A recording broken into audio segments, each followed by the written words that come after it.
오늘 소개해드릴 영화는 붉은 옷의 협객, 홍협입니다. 중국 원제는 홍협이고요. 영어명은 레드 헤로인, 한국식으로 하면 이제 히로인이 되겠죠. 1929년 중화민국 시절 상해에서 제작된 초기 무성영화 중에 한 편으로 현존하는 영화 중 가장 오래된 무협영화라고 할 수 있습니다. 13부작 시리즈 중에서 6번째인데 홍협만 온전하게 필름이 남아 있습니다. 감독은 문일민이고요. 범설붕, 왕초금, 주소총 외에 감독 문일빈도 출연합니다.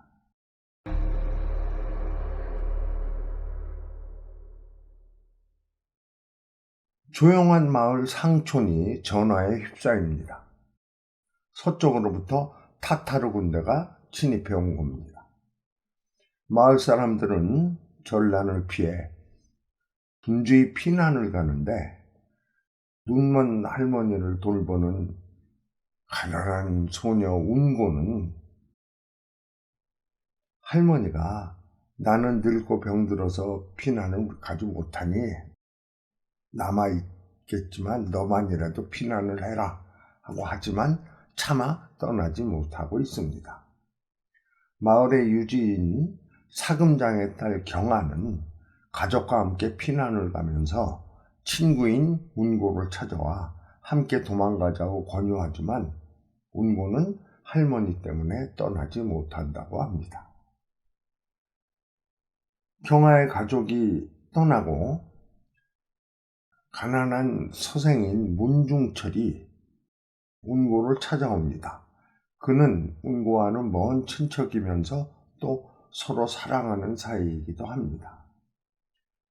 그의 설득에 따라 결국 할머니도 피난을 하기로 하고 문중철이 할머니를 업고 운고는 간단한 행장을 꾸려 집을 나섭니다. 그때 화로의 주전자가 깨지죠.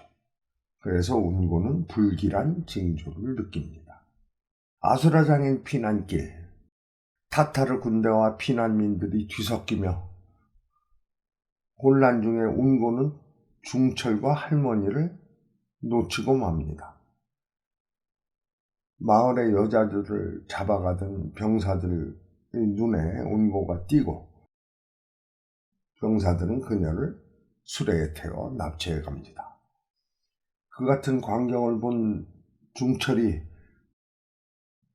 쫓아가지만 병사들에게 두드려 맞고 홀로 남은 할머니는 쓰러졌다가 피난민들의 발에 밟혀 숨이 끊어지고 말죠. 장군의 처소, 발라의 여인들이 시중을 들고 있고 악사들이 음악을 연주하는 이곳은 할렘을 방불케 합니다. 부관은 여인들을 잡아왔다며 납치된 여인을 장군의 앞으로 데리고 옵니다. 장군은 많은 여성 가운데 예쁘고 젊은 운고를 발견하고 마음에 들어하며 부귀영화를 누리게 해줄 테니 결혼을 하자고 합니다. 하지만 운고는 강하게 거부하죠. 장군은 시녀들을 시켜 그녀의 옷을 벗기게 하고 모두 사람들을 방에서 내쫓은 뒤에 문을 잠그죠. 장막 뒤에 숨어있는 운고를 겁탈하려고 장군이 장막을 들추자 운고는 사라지고 수염이 덥수룩한 노인이 앉아 있었습니다. 그는 강호에서 고수로 소문난 백원 노인이었습니다. 백원 노인은 장군과 격투를 벌여 그를 기절시키고 운고와 함께 탈출을 합니다. 밖에 이르러 운고는 백원 노인에게 감사를 표하며 어떻게 자기를 구하러 왔느냐고 묻죠. 노인은 나귀를 타고 지나가던 중에 숨진 할머니를 매장하고 통곡하고 있는 문중철을 만나 사정을 이야기 듣고 이렇게 구하러 왔다고 했습니다. 할머니가 돌아가셨다는 소식에 운고는 오열을 하죠. 장군에게 복수를 하고 싶어 하지만 힘이 없어서 한탄을 합니다. 그러한 운고에게 백원 노인은 무술을 가르쳐 주겠다며 함께 산으로 향합니다. 3년이라는 시간이 흘렀습니다. 피난민들이 다시 돌아온 마을 상초는 이제 어느 정도 온전한 일상을 찾았습니다. 근데 마을을 지나가던 타타르 장군 일행이 물을 마시기 위해 사금장의 집을 찾습니다. 그리고 물을 가져온 사금장의 딸 경아를 보고 마음에 들어 하지요. 초소로 돌아온 장군은 낮에 본 경아를 자기의 여인으로 만들 방안을 생각합니다. 한편 사금장의 집에서 일하던 머슴 아보는 주인집 딸인 경아를 내심 연모하며 추근댑니다. 그러한 모습을 주인에게 들켜 혼쭐이 나고 쫓겨나고 말죠. 아보는 집에서 쫓겨나며 주인이 쓴 편지를 훔쳐 장군에게 가져다 줍니다. 그 편지는 타타르군이 점령하지 않은 곳에 사는 친구에게 보내려 했던 것으로 별 특별한 내용이 없는 그저 일상적인 안부 편지였지만 장군과 부관은 이를 물증으로 반역을 했다는 누명을 씌워 사금장을 체포합니다. 그리고 사금장의 집에 사람을 보내 제안을 하죠. 만약 딸 경아가 장군과 결혼을 한다면 부친을 석방해 주겠다고 합니다. 그리고 사흘의 말미를 주죠. 만약 사흘 안에 경아를 보내지 않으면 영모의 증거인 편지를 상부에 보낼 것이라는 협박과 함께요. 결국 아버지를 살리기 위해 경아는 혼인을 결심하고 어머니와 함께 장군의 처소로 향합니다. 그러나 도중에 길을 잃어 시간을 지체하는 통에 장군은 전령을 시켜 아버지 사금장의 편지를 상부에 보내고 맙니다. 시간이 흘러 간신히 장군의 처소를 찾은 경아와 어머니가 도착합니다. 장군은 계획대로 경아와 혼인을 준비하고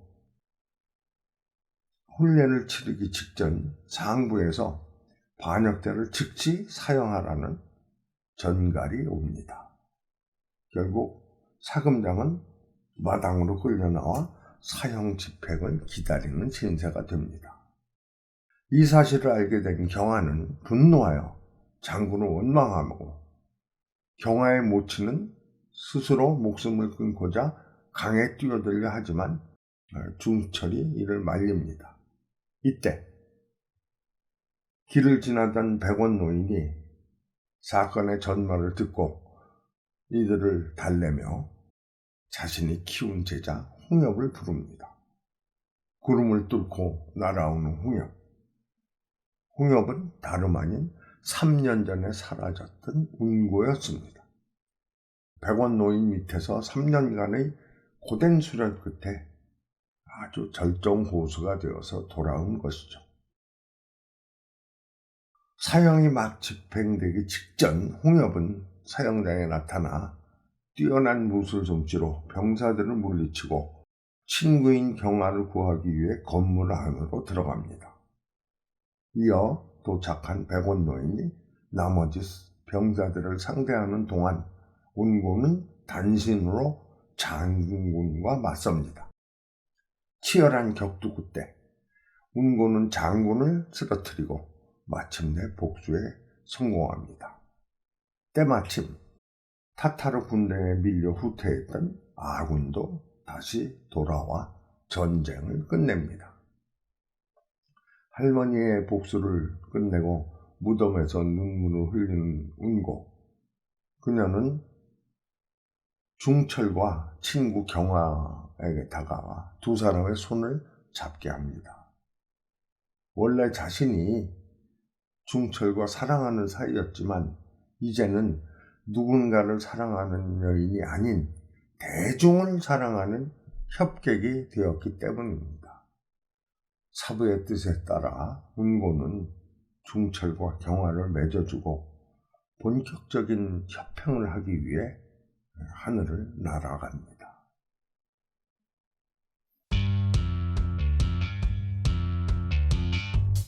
1920년대, 그러니까 이소룡의 정무문의 모티브가 됐던 정무체육회가 생기고 한 10여 년 정도가 지난 시기입니다.